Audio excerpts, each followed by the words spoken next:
We're back. The Silver and Blue Huddle is back with another episode, another disappointing episode. Richblkman, expert corner. So amazing is going to be back in a couple weeks. He's out here doing this thing, but we're back, and once again, that's the Dallas Cowboys have done it again on another Sunday, ruined another Sunday. Yeah, I don't know what to the say. the SAWFT Dallas Cowboys, because they is soft, is what they are, and they continue to prove that they are soft.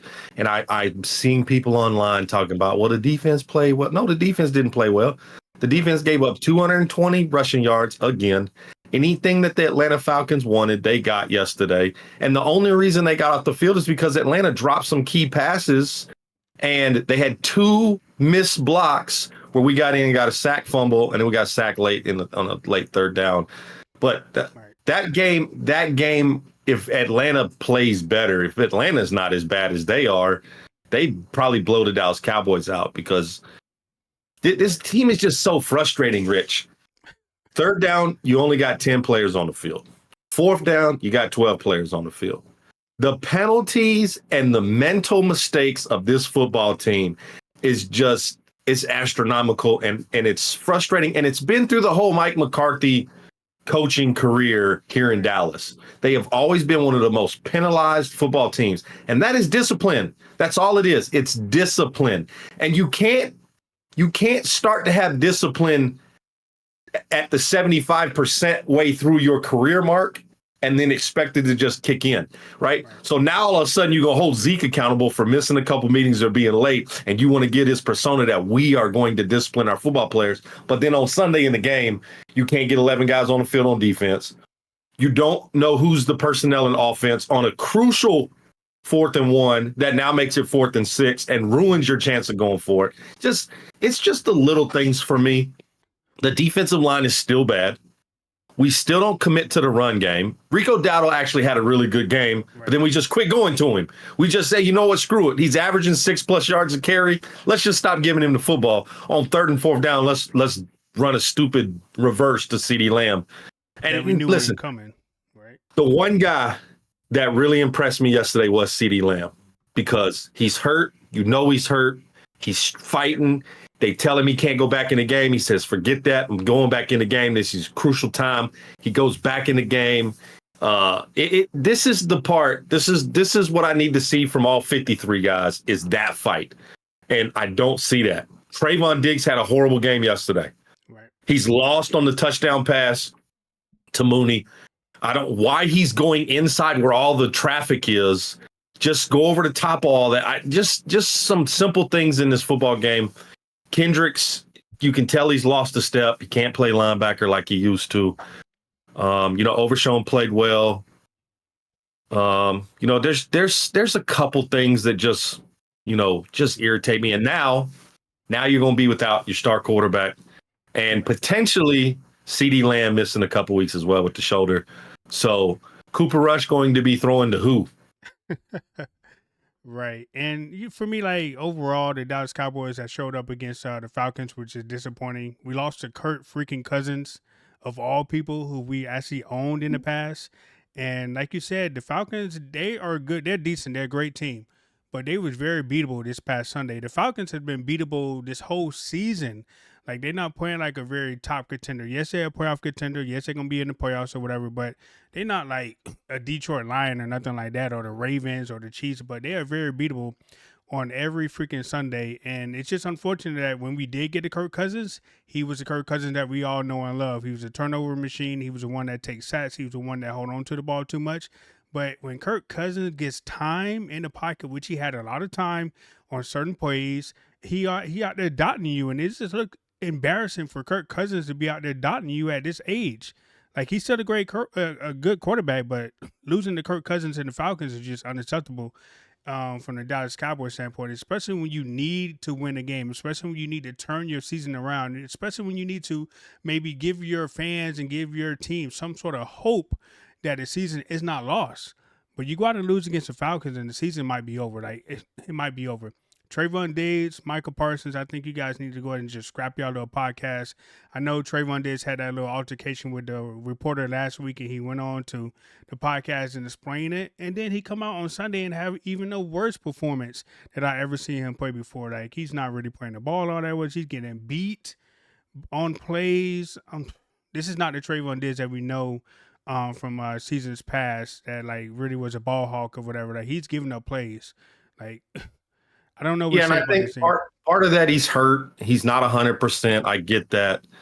But he's got to be a leader on this football team. Micah's hurt. DeMarcus is hurt. Yeah. Trayvon Diggs not 100%. You're without Deron Bland the entire season. At this point, do we even see Deron Bland this year? Just keep him out. Yeah, Your quarterback on the sideline saying we effing suck. This is.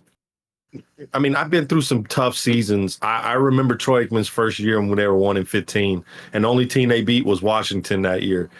I've been through some tough years, but with the roster the way that it was at the beginning of the year, at no point did I think that this team would be playing like this.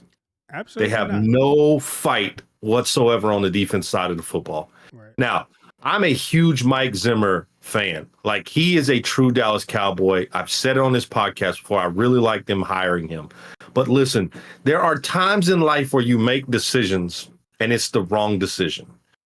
And you may really have liked that decision. It looked good. And you thought, man, this is a great decision. The mark of being an intelligent human being is knowing, okay, I made a bad decision and it's my decision and I made it and it's horrible. I need to fix it. And so I don't know how Mike Zimmer is still the defensive coordinator, because that defense, they are not playing well. Right. They are not getting after the quarterback. They're not good in the run game. They're not good in pass coverage. They are lost on defense.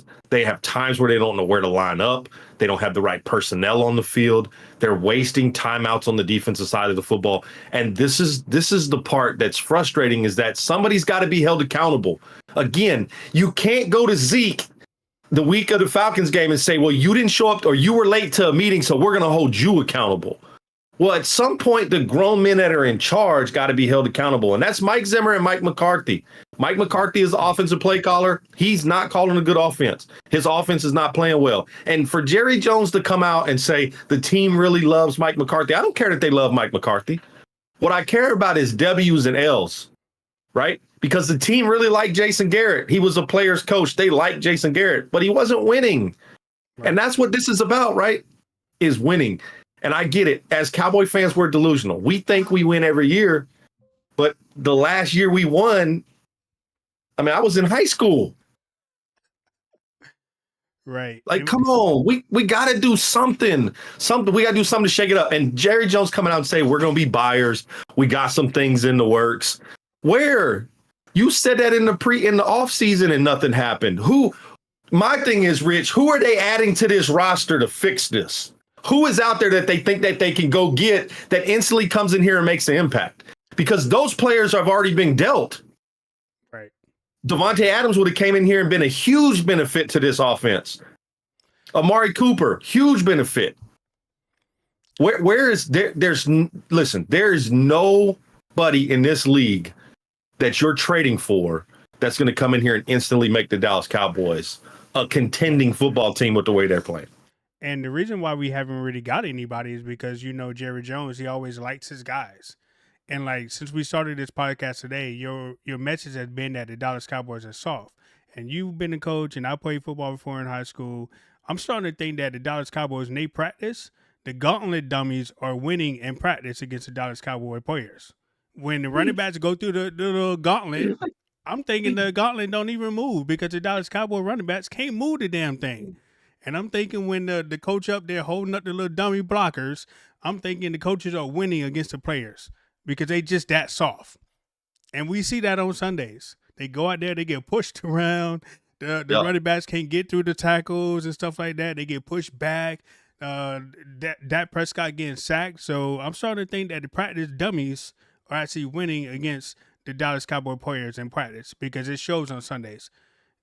The wide receivers, they can't get separation from the DBs from the other team. Like something's going on in practice, and Yeah, it's just crazy. So, and I know you know what I'm talking about because you probably held those dummies up for your players, and you seen the running backs go through absolutely. the gauntlet. And like I said, that gauntlet ain't moving because the running backs can't get through that because they're too slow or they're too fat or something's happening. Yeah, Like, and I'm all for Micah having his podcast and having guys on the podcast, whether it's right. Trayvon Diggs or Darius Slay from the Eagles. That's all. That's cool and all. Like these guys got to have a life outside of football. I get Mm-hmm. it, but there's got to be some honesty with these guys, and I just feel like the teams of old, right? The teams that are really, really good, right? You got the Lions, the Chiefs, the Ravens.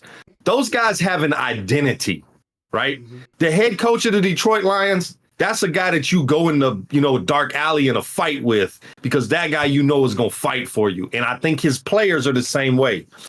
Mike McCarthy, on the other hand, he's not that guy. I don't feel like, and even the tablet throw yesterday was soft.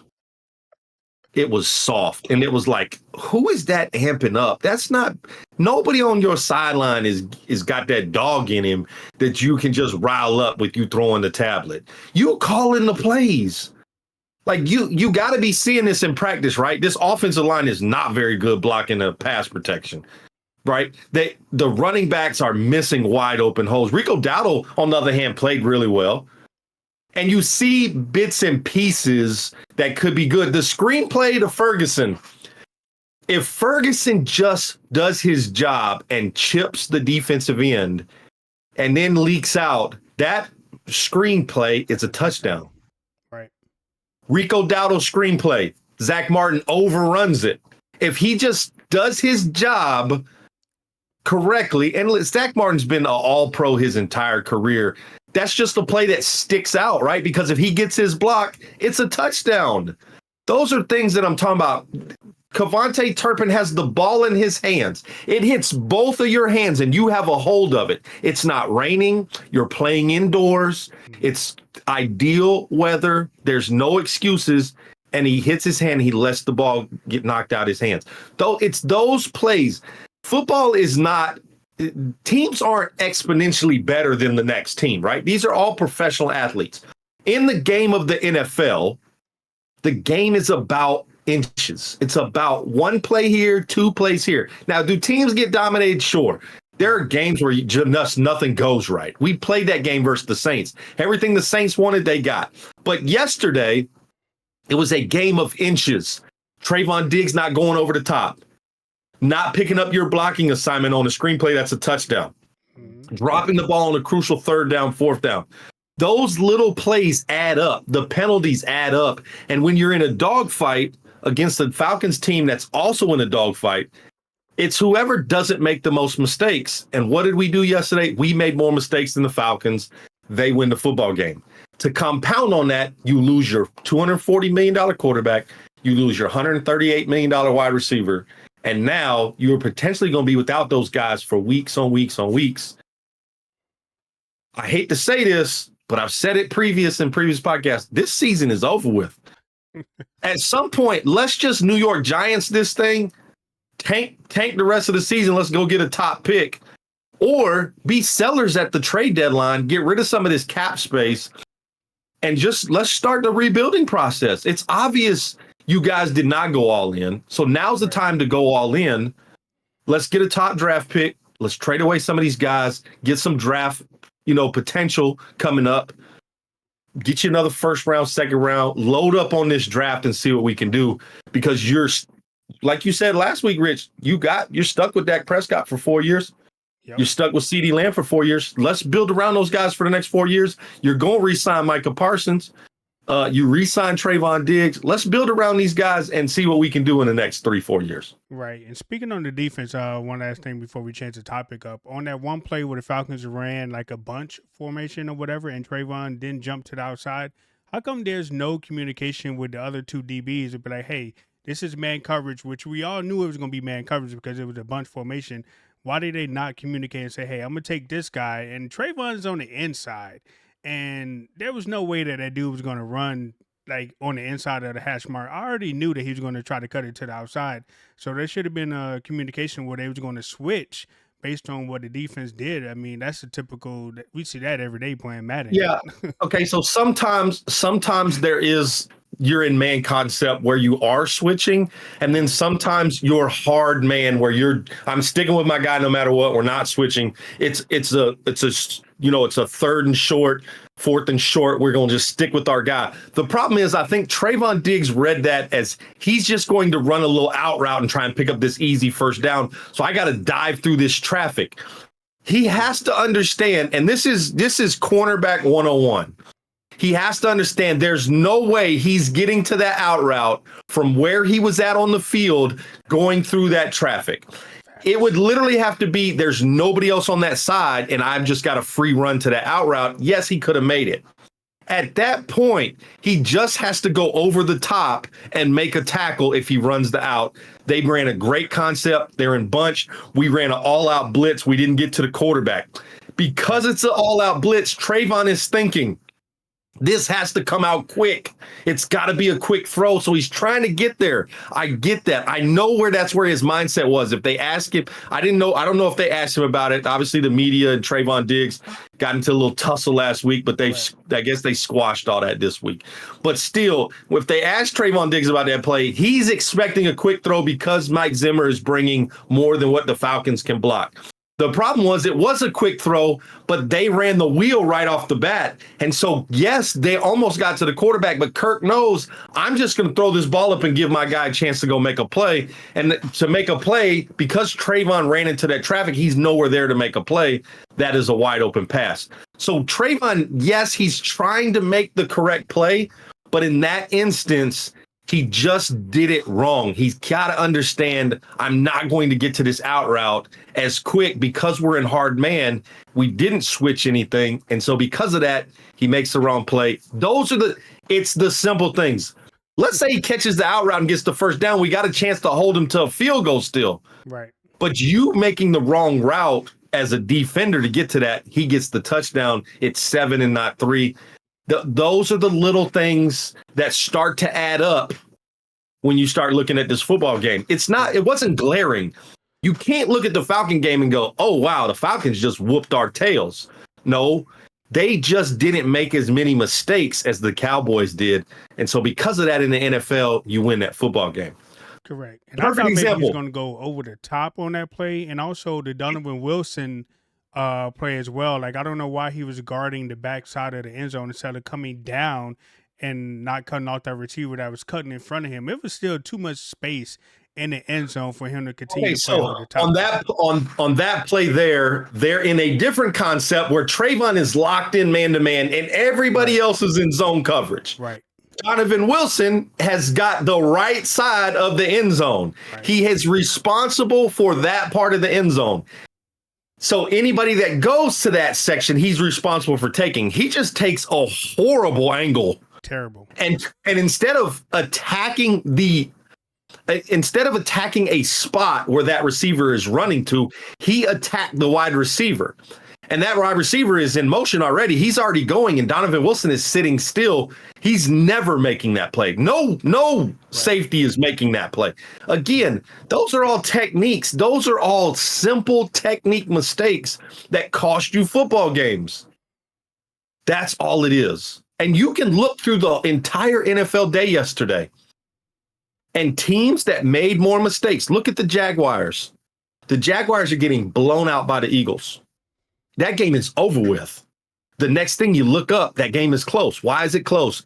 Because Philadelphia made mistakes. They didn't take points when they should have. They're going for it on fourth down. They're running horrible offense when they have the opportunity to just run the ball in the Jags and make this a shorter game. So the Jags get a chance to get back into it. This game of the NFL is not like high school football where one team is just dominating so many other players. Right. This is a game of who executes the game plan. And yesterday, this whole year, the Cowboys have not executed the game plan outside of maybe the Cleveland Brown game. They play well. They got to play the Giants. That game doesn't count. They got next week you got Philadelphia without Dak Prescott and probably without CeeDee Lamb. It's going to get ugly before it gets any better. And they got our favorite coach, Nick Sirianni. So shout out Love to him. him. Love I Nick love that Sirianni. guy. Good guy. But obviously we got the Dak Prescott news. He's gonna be out a few weeks or whatever. So next man up is Cooper Rush. But we was talking before the podcast started. You want to see somebody else. Explain to Cowboy Nation why you want to see that guy. I would love to see Trey Lance. At this point, Cowboy Nation, we know Cooper Rush. We know what Cooper's going to give us. He's going to come in. He's going to throw the ball down the field because he loves to throw the ball down the field. He's going to make some mistakes, yes, but he's not mobile. He's not extending plays. Mm-hmm. He don't have a cannon of an arm. He's a sound quality backup NFL quarterback. That's what he is. I want to see Trey Lance. We want to see an explosive offense. Put Trey Lance in. Let's run the read option with Rico Dowdle. He's going to run the football. He's not afraid to run. Is he going to throw into double coverage? Yes, he is. But you spent a 4th-round pick on this guy to bring him in here, and all he's done is play preseason. Now's the time to put Trey Lance in. Let's see what he's got. Let's just say Trey Lance goes in here, and Trey Lance balls, right? And they come out and they beat the Philadelphia Eagles. Now, do I think that's going to happen? No, because I know 100% without a doubt, if you wanted to put a bet on something, take all your money out the bank and put a bet on that Cooper Rush starts on Sunday over Trey Lance. There's no doubt about it, right? Right. But let's just say, hypothetically, Trey Lance comes out here, rushes for 100+ yards, throws for 200 yards. They beat the Philadelphia Eagles. What does that do to Trey Lance's trade stock when you're ready to unload trade? Because you've paid your quarterback. He's not beating out Dak Prescott. Dak Prescott's not going to be the backup for $240 million. Correct. Why not? Let's go see what Trey Lance got. You got nothing to lose at this point. Put Trey Lance in. Let's go. And the other part of Cowboy Nation is, I'm just going to play devil's advocate, and they're going to ask you, Eds, did you not see Trey Lance throw 7 interceptions during the preseason? Well, he threw damn near 3 or 4 in one game. And I know it's preseason. I've seen my $240 million quarterback thrown 6 of them already. And so we ain't paid Trey Lance $240 million. We got on Dak Prescott all week as Cowboy Nation. He don't run the football. Run it more. You got to run. You got to run. That's not what you paid him for. You didn't pay him $240 million to be a mobile quarterback. You paid him to stand in the pocket and throw for 340 yards and 2 touchdowns to CeeDee Lamb and 1 to Jake Ferguson. That's what you paid him $240 million for. So what does he do yesterday? He says, all right, I know I shouldn't be running. I know this old body shouldn't be running. But you know what? I'm going to run. And he ran. And he looked like an old Dak Prescott. Yes, some of those lanes are wide open because no team is worried about Dak running the football. So he got some big gains. But then what? All that running caught up to him. And them hamstrings said, what are you doing? That's not what we built for. And the hamstring went out. This is the problem, is that the Cowboys don't have an identity. So every week it's something different in Cowboy Nation. Well, we don't run the ball enough with the quarterback, or we can't stop the run, or there's just no identity with this defense. And listen, when you look at Super Bowl winning caliber teams, they have an identity and we don't. If I ask anybody that watches the NFL, do you know what the Ravens' identity is? Yes, they run the football, and they're very good at it. They run with their quarterback. They turn around and hand it to that monster that we didn't want to pay money for, and they run the football. Right. Kansas City Chiefs, what is their identity? They have the best quarterback in the NFL. And then everybody that's in a black and white striped shirt also plays for the Chiefs. They got an identity in Kansas City, right? Right. Things go differently for Kansas City. They are never out of a football game because they got 15. Patrick Mahomes is different. He is special. We haven't seen a quarterback like that in the history of the NFL. He is special. When you look at the Detroit Lions, they are gritty on defense. They get after the quarterback and they hit you. On offense, they run the football. Also, the Detroit Lions are never out of it. 3rd down, 4th down, they will keep that offense on the field and they will go after you. They will take chances. 100%. The Philadelphia Eagles, they have an identity. I get it. I don't like them either, but I wish the Cowboys had an identity. And right now, our identity is soft. That is the only identity we got in Cowboy Nation. Right. So I talked about this on previous podcasts about the Dallas Cowboys championship window. I think today I can officially say that the Dallas Cowboys championship window is closed, locked up, not boarded up, all that good stuff. Dallas Cowboys, we got to rebuild, we got to retool, whatever they want to call it. We got to like throw the whole team away and just pick up the pieces and do something different because this team right here, the makeup of this team, the coaching Yeah. staff, some of the players, they all got to go. And it hurts me to say that the window's closed, but the window is closed. It was open for quite a long time, even including last year, probably still was a tad bit open because all we needed to do was just get to the NFC Championship game and get to the Super Bowl, and all bets are off the table because it's a 50-50. Either you're going to win it or you're going to lose it. And I liked our chances if we got that far because that means that we went through some tough teams to get there. The Lions, probably the 49ers as well. But we haven't been able to get there. And nobody can sit and tell me that the Dallas Cowboys the last couple of years have not been talented enough to win the big game. Because if they Yep. tell me that, they're lying and they don't watch football on paper. And even on some Sundays, the Dallas Cowboys are very, very talented. And we talked about how last year we was the number one offense last year, and not too many pieces have changed other than Tony Pollard leaving the offense. Now they dead last. And I don't understand why they dead last in offense when we pretty much got the same team. But I will say that either me or you probably could have called those plays on Sunday because a lot of the stuff that they're running, situational that they're running, they do it every single week. So it's very easy to game plan. You know, when they line up in a single back toss, single back wing, whatever, to run that jet sweep, you know it's coming. You know, once CD goes in motion, they only run one play out of that formation. I don't think I ever seen any other play action or like a run to a different other side of the field. It's always a jet sweep in that particular play. And then as of late, you can pretty much know that the Dallas Cowboys are 3rd and 5 and they got Hunter in the backfield. They're probably gonna hand it off to him. Luckily, he did convert one of those 3rd and 5s. But that is, if I'm sitting at home calling the plays and tell you exactly what they're gonna run, imagine what the defense is over there doing. They know exactly what they're about to do. Yep. So we got to blow it all up. But I just want to throw this prediction out there. I was talking with my sister about it. Shout out to my sister. She watches the podcast. But she was asking me when Mike McCarthy could potentially get fired. So I went over this little timeline. We got the Eagles up next. We got the Texans after that. And then we got the Giants on Thanksgiving. If, for whatever reason, we lose 3 straight games, those 3 games, and get embarrassed on Thanksgiving, that might be a little bit too much for Mike McCarthy to bear and keep his job. Like I know Jerry don't fire mid-season, but Eagles, Texans, Giants on Thanksgiving, 3 straight L's.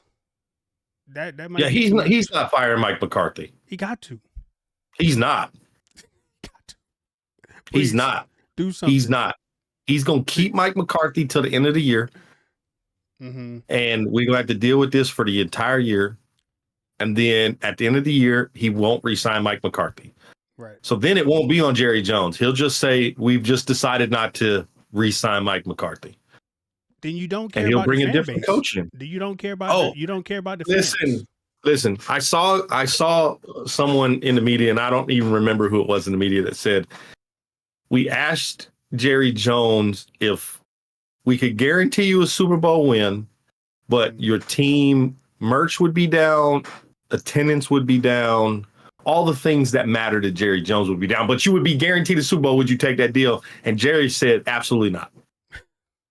This is not about winning for Jerry Jones, because winning for Jerry Jones is exactly what's happening right now.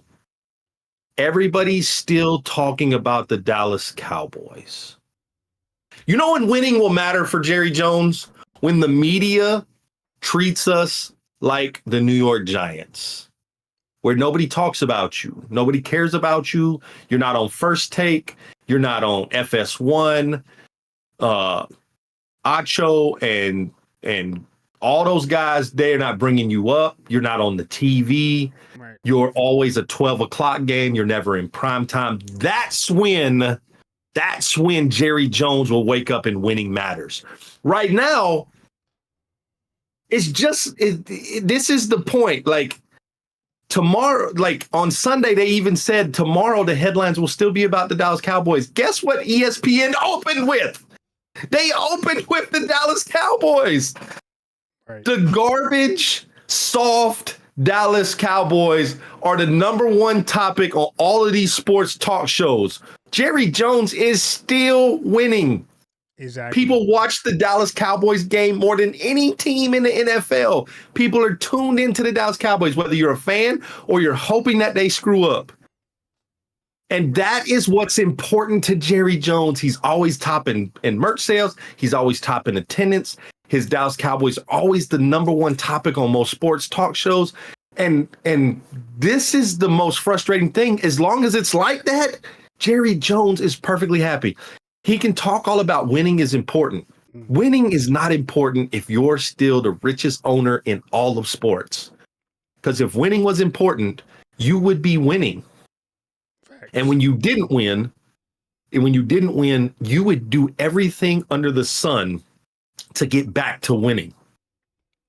And I've not seen that from Jerry Jones in 20 plus years. Big facts. And I made that exact post yesterday on Facebook where I said, hey, the score says we lost. The Dallas Cowboys lost. But did we really lose? Because we're going to wake up the very next day and still be the most dominant headline in the media. So did the Cowboys really lose? Yes, Nope. They lost based on the score. But we really didn't, because you guys are going to wake up in the morning and talk about us. ESPN is going to lead off with us. All those other stations you named are going to lead off with the Dallas Cowboys. And the Dallas Cowboys are 3-5. They won't even know that your team won yesterday. They won't know how much of a highlight Saquon Barkley made when he did what he did, because they're going to be talking about the Dallas Cowboys. Yes, your team might have won. Yes, your team might have blew out whoever. But you're only going to get 2 minutes of airtime, while the Dallas Cowboys gets hours of airtime. That's the Dallas Cowboys. And y'all claim that the Dallas Cowboys are not relevant. We're more relevant today than we was back in the 90s. Facts. Because y'all sit and talk about us every single day. Today seems like it's 1990, because that's all y'all bring up is 1990. So every day seems like 1990 to me, because they are always talking about the Dallas Cowboys. So we are still more relevant today than what we ever was. So the Dallas Cowboys losing makes them even more relevant. That's just what it is. And I know Cam Newton was talking about the Dallas Cowboys last week on why the media is still talking about the Dallas Cowboys, because we're the most relevant sports team in the world on planet Earth. That's why. It doesn't matter whether or not we're winning or losing. Y'all love to watch us lose. Cam is 100% correct. Why are we talking about the Dallas Cowboys? Yes. Why? There's plenty of good teams in NFL. Run segments on the Detroit Lions. They got a great coach. They got a great team. They got a fan base itching for a Super Bowl. I believe Dan Campbell would cut his leg off to go win a Super Bowl for Detroit. Facts. I don't think Jerry Jones would take a cab if it meant winning a Super Bowl. That's the difference. But television programs know the ratings are attached to the star, and they're attached to the Dallas Cowboys. Correct. So as long as we keep talking about the Cowboys, we'll stay relevant on TV, because fans will tune in for that. Whether you love the Cowboys or you love to hate the Cowboys, that's what people are waiting to see. Facts. And they tuned in yesterday to watch that game versus the Falcons. Listen, we see it all the time. There are tons more people that would rather watch the Cowboys lose than watch their own team win. Facts. I'll say it again. There are too many fans in NFL that would rather watch the Cowboys lose than watch their own team win. And that is the problem with the Dallas Cowboys, because Jerry Jones has got a cash cow called the Dallas Cowboys, and he does not care about winning. He cares about being relevant. That's all you get rid to say. Again, we woke up this morning, and what was the first 5 minutes or 20, 30 minutes of ESPN Get Up? The Dallas Cowboys. Stephen A. Smith went live at 10 a.m. His first segment was the Dallas Cowboys. What's the other dude's name? That FS1. Colin Cowherd. Colin went live. His first segment was the Dallas Cowboys. So, I mean, come on. Cowboys dominated headlines. Whether or not we win or lose, we're more relevant today than we ever was before. And you guys are still going to tune in for the rest of the season to watch us lose. You guys are going to be tuning in more than Dallas Cowboy fans. Okay, you you guys are going to keep the Dallas Cowboy ratings high. But moving on, we got the Philadelphia Eagles coming up. We could talk about them real quick. Eagles coming to Cowboy Stadium. I'm glad it's actually a 4 p.m. game. The Cowboys are not going to be on Sunday night or Monday night, but it's not going to stop you guys from tuning in. It's probably going to be game of the week, even though the Dallas Cowboys are 3-5 and Philly is, well, I don't know what their record is, but whatever. But they coming in. I was hoping we'd be able to maybe split, if not win both two games with the Eagles this year, but this team is horrible. I thought we had a chance last week against the Falcons, but we didn't. But looking at how we played last week and the team overall, I think we're in big trouble against Philadelphia. I just hope that we don't let them drop 50 on us, but that's a very possibility. I heard that A.J. Brown is probably hurt, so I'm hoping Jalen Hurts is not the same without A.J. Brown. So, I mean, that's my only hope. Maybe Cooper Rush or Trey Lance goes out and ball out, have the best games of their careers. You shaking your head? I know. That's just the delusion in me. Hopefully, I don't know what to expect. I don't know what to expect. I know what to expect. The Philadelphia Eagles are going to run the football, and the Dallas Cowboys can't stop the run. Oh, my God. I hope not. You don't think Saquon Barkley wants to rush for 200-plus yards against this Cowboy team? They didn't even call him. Yeah. I mean, they didn't even call him. Locked up. We had him locked up against the Giants all those years, so I'm pretty sure he wants to have a great game against the Cowboys defense. Expect to see a lot of inside zone, but I may just start watching Red Zone instead of Cowboy games. I will put myself through it. I will watch every second of the Cowboy game. It's a late game on Sunday, so I'll get a couple games in before we get to the Cowboy game. We'll see the Cowboys versus the Eagles. It's a home game, so you get Cowboy Stadium, AT&T Stadium. It'll be covered in Kelly green because we give our tickets up to every opposing team. It's absolutely ridiculous, and I'm not even going to put a prediction in this week because I was about to say is this going to be the first time on the podcast history that expert picks against the Cowboys? I still expect the Cowboys to win. I'm going to root for the Cowboys to win. I'm going to spend the entire Sunday hoping the Cowboys win. But the difference will be when the Cowboys don't win, I'm just going to get up and go play some video games, hang out with my wife and daughter. Whatever it is, I'm not going to allow the Cowboys to ruin another Sunday this year because of the way this team plays. And for me, it starts at the top.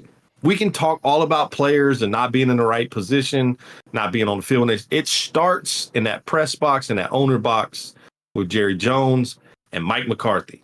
And I think something is going on between those two. Things that Mike McCarthy wanted in the offseason he didn't get.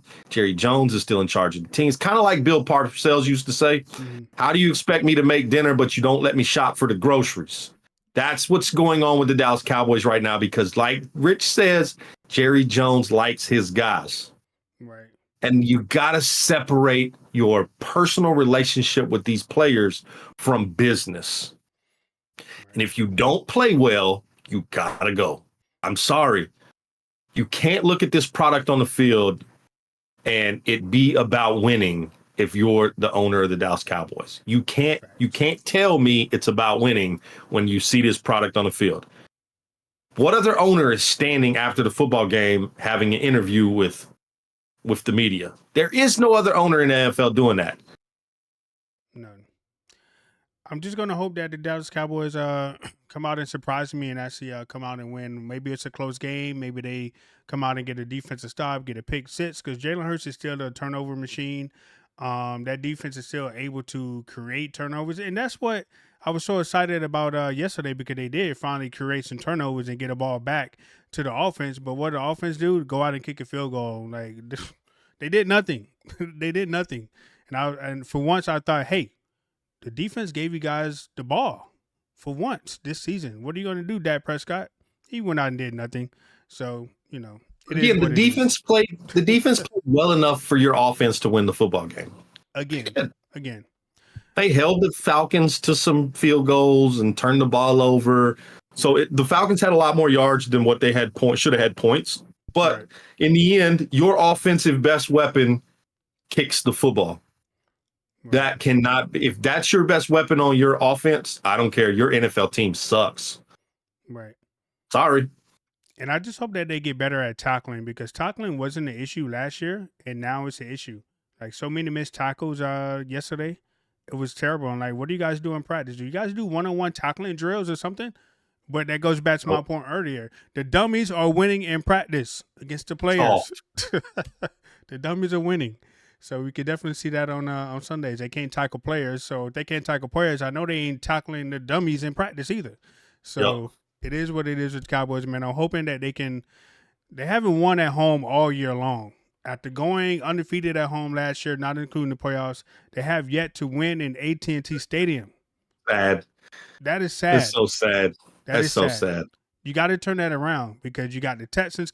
Matter of fact, they got 3 home games now, right? No wonder Cowboy fans are selling their tickets to the opposing team. Can you imagine spending $400 or $500 to go to Cowboy Stadium, to go to that beautiful stadium that Jerry Jones built just to watch your team lose? Not only lose. This is what it feels like being a Giants fan, a Vikings fan. This is what it feels like to be a Panther, a Tennessee Titan fan, a Tennessee Titan fan. This is what it feels like. Like, this sucks. Listen, I'm going to look dead in the camera and say, I want to apologize to all of my friends that watch this podcast that are fans of these other teams that I have gotten on to you about. I apologize because if this is what you go through every single year, I couldn't imagine this. This is a safe space. Please let me know how I can pray for you because I can't do this year after year. I don't know what I'm going to do. Oh my God. Definitely. This is rough considering, like I said, we've been the most talented team on paper for quite some time. And it's sad to see it come to an end, but it's coming to an end, a very disappointing end. Normally they let us down at the end of the year by going 8-8 or like just barely missing the playoffs in the last game, but they did it early this year. The Cowboys disappointed us early this year. It started right off the bat. Like, normally I'd be on a high horse. I'd be like, nah, we're not going to lose. Normally I don't have to worry about losing till after Thanksgiving. Right. Now it's 2 weeks before Thanksgiving, and I'm thinking we may not win another game at all this season. Yeah, I'm sitting here. Christmas came early to Dallas this year. When does the in-season tournament start for the NBA? Because I am so laser focused on my Dallas Mavericks right now that these Cowboys have just ruined the NFL season. Right. And the only thing I got to look forward to is the Miami Hurricanes getting to the national championship and then losing that because they can't stop nobody from scoring on defense. Cam Ward is a beast, but we can't stop nobody, man. Duke over there putting up 30-plus points on us. So now, do I think the Miami Hurricanes are going to probably make it far in the playoffs? They can. They should. But the defense got to stop somebody, man. We can't keep having teams come in and score 30, 40 points on the Miami Hurricanes every single Saturday. But that's the only thing I got to look forward to. I got to look forward to my Orlando Magic whenever they're not playing the Dallas Mavericks to do well. Because what Dallas did to my team yesterday was just... Well, your best player's hurt, so just wait till Paulo gets back. You'll be all right. This is sad, though, because on the Silver and Blue Huddle, we got to talk about the Miami Hurricanes, who finally got their U capitalized again. They were the lowercase U for a long time. They finally look like the uppercase U right now. Right. We talking about the Magic. We talking about the Mavericks. This is what the Cowboys have done to Richblkman and your boy Experts Corner. Yes, and shout out to the Dodgers for denying the New York Yankees a World Series. Oh, yeah, absolutely. You, Dodger Thank Nation. you. Appreciate you. Thank you. Yes. That was close, even though it wasn't. They had to win like another few games, but I don't ever want to come close to the New York Yankees ever winning anything. So shout out to the Dodgers. Appreciate it. But that's what the podcast has come to. That's exactly what the Dallas Cowboys have came to do to us as fans. We got to go on a football podcast and talk about baseball, talk about basketball, talk about college football. If hockey was in season, we'd be talking about that. If track and field was in season, we'd be talking about that. We are finding everything to talk about but the Dallas Cowboys. That's just how bad it is right now. Yeah. But we got to get through it.